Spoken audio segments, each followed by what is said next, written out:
Hello there, and welcome to the CFM Elite Business and Lifestyle Hub for Women, which is in its development stages. And as you're watching this, feel free to press like, engage, comment, and share with other like-minded women. This platform is intended for you, for us to be able to connect. And if you're just passing by and you're thinking, who is this person? My name is Chiko, and I am a business coach and a digital marketing strategist. But that's not all about, me in a home. So where was I? The best thing about live videos is being yourself and being human and being able to make mistakes and not being perfect. So this is a spontaneous live. I just hopped on here and I was thinking, why is it so essential to be able to tell your story in this day and age? I've had somebody ask me to corroborate and be able to share my story and how I got here. So it's just linked on to me coming here to connect with you as well, just to say that it is essential to be able to share parts of your story in the digital marketing arena, the online business arena, as it helps you to connect with people who have been through who are going through similar experiences or have been through what you're going through but haven't been able to find solutions. So it also enables the opportunity to develop a know, like, and trust factor. So I'll just give you a bit of a background about myself. So I'm the oldest in my family. Woohoo! So in terms of that, what did that mean for me? I guess growing up for me, that meant that I took on responsibility, which I'll never regret, but it made me turn into an adult earlier than expected. Later in life, I grew up like in a single household. So when I say later in life, it was in my teens. So the challenges I've overcome in my life are also being able to overcome what could have been labeled or was labeled then as a mental health condition. So the reason why I'm sharing this with you is that there could potentially be somebody who's going through a similar experience that I went through in the past and how it got me here as well. So that's a very pinnacle moment of my life in that it turned things around for me, but not immediately. Some experiences in life happen for a reason, and we have to experience them in order to be able to grow. Did I accept it then? No. Because when it's immediate, you think, why is this experience happening to me? Okay, so when I immediately felt that, and it didn't happen overnight, so the people who can relate is that if you've experienced anxiety, panic disorder, agoraphobia, these are the types of experiences that I experienced myself, and it didn't happen overnight. It was a collective of events. So to go back, I would feel certain what descriptions would be. Once it was defined for me, it was anxiety, but I didn't relate it then. And then it then led on to being in my working career, where I couldn't face certain situations, like I couldn't go into like the underground trains, which is the tube or the metro if you're in the US or in the UK. I couldn't confront that. All of a sudden I felt like I was feeling claustrophobic, and ultimately my life became very limited and boxed in. So for 6 months, I faced the challenge of confronting my fears to the point that I couldn't go out. And when I was in that moment, I felt as though I couldn't come out of this situation. At the same time, there was something in me saying this was not going to be my lifetime story. I was going to find something to be able to get out of here. So I started to do a lot more research, and I was very determined not to be medicalized or not to be on medication for a long time. So the experience that I went through was through Talking Cures. So I'm not really a medical professional. I am just talking about my experience. And in any experience, it's about finding what works best for you. So in this case, for me, the best route for me was to go through talking cures, because that's what I believed would ultimately help me to connect to what was happening. Was it an easy route? No, it wasn't. It was very tough.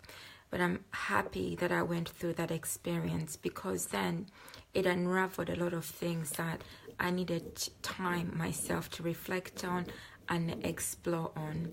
And this is what in life sometimes we don't give ourselves the opportunity to do. So it can either be pictured as taboo, talking about certain subjects, or it can be seen as being weak, or that it's not really happening. So if you're going through this experience, know that it's very real and it's happening, and also that there are ways to overcome certain challenges in life. It doesn't happen overnight. It's more about the will and also the choices that you can make, not in all in one go, but the choices that enable you to take one step at a time, to be able to find other support systems that will enable you to start either awakening to yourself or to feeling a little bit better. Okay, so the whole point about this story is that life will hit us majorly with hiccups, bumps, challenges. So those challenges can be in relationships, where we find ourselves in relationships that we have been either avoiding not to be in, we find ourselves in, and we become vulnerable in those situations. And also know that if you're in this situation, there's always ways to overcome any challenging relationship, especially if you feel that it's not benefiting you and it's not enabling you to be who you want to be in this life, in this lifetime. Because I believe all of us, at one stage or another, we were brought here for a reason.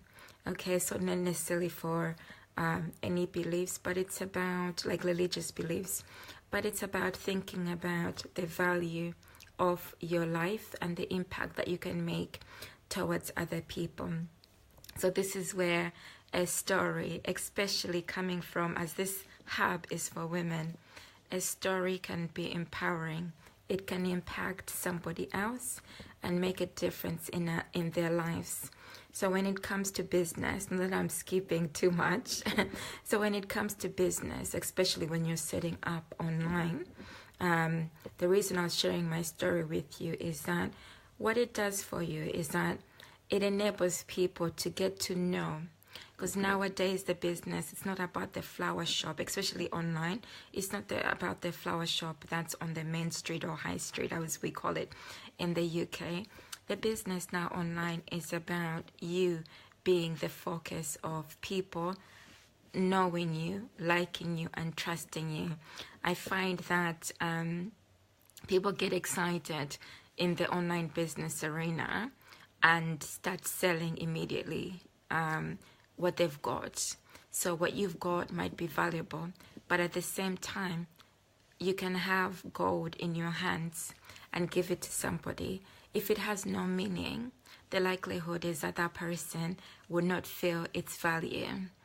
They will only feel its value if it comes with a genuine caregiving heart, and they will feel its value especially if you introduce yourself, so that the person, the social etiquette, so that the person gets to know you as well, and what you have to offer and how you can help them in their journey. So this model applies to any business as well. And then also the bit about telling your story is also about our own healing. Okay, so it's about showing that life can have challenges, like I've just explained to you about my part of my history, that life can have its challenges, and at the same time it's also cathartic. Not everybody finds it easy to be able to share their story, and it's not a must if you don't want to, and you also don't have to go into detail. But if you're looking to be lucrative and set up a platform, you choose what you want people to know in terms of like the connections that you want to develop as well, and it helps people. That's all I can say, is that engage with them. They know what I call the know, like, and trust factor. And your story as well helps to identify what we call the customer avatar in digital marketing. So the customer avatar is basically somebody who might be similar to you, who's looking for a potential cure. So the cure could be something immediate. Like for me, for instance, I was recently diagnosed with chronic pain, fibromyalgia, last year. So I could be your potential customer. And what would make me want to buy into you? Part of it would be hearing your story, and part of it would be knowing what cure you have for me. Not necessarily that I'm looking for a cure. It's understanding how you can help me in the healing process. That won't take me a long time. Like, I don't want to, as an example, be spending lots of time online searching for that information. So if you have a product and something that can assist me as an individual to cut through all of the other information that's out there, then I'm more likely to be your ideal customer. Okay, so I'm just giving you an example. So I found my ways of managing, of dealing on a day-to-day basis. So it's just giving you an idea that it's essential to know who your customer is. It's essential to be able to share parts of your story, especially if you're wanting to set an online platform, because the selling, what I call is throwing things in Facebook pages, doesn't really work that much. It's not that effective if you want to have like a high-end business. It works short term, and people get bored easily, and there's too much noise out there. Always think about what value you want to add in the long time, what legacy you want to be able to leave behind, so that when you're online, your product connects with your vision, your legacy, and your vision also aligns with the people that you genuinely want to be able to help. So it's not necessarily about a get-rich-quick scheme, because that in itself doesn't work. It only costs a lot more money. Okay, so I'm going to end it here, and I hope you have found my spontaneous sharing valuable. Not scripted, not planned. I just thought, let me hop on here and connect. So I'm gonna say good night for now. I don't even know what time it is. And thank you for joining. Press like, comment, and I'll get back to you to acknowledge you for joining me on the replay session. Bye for me for now.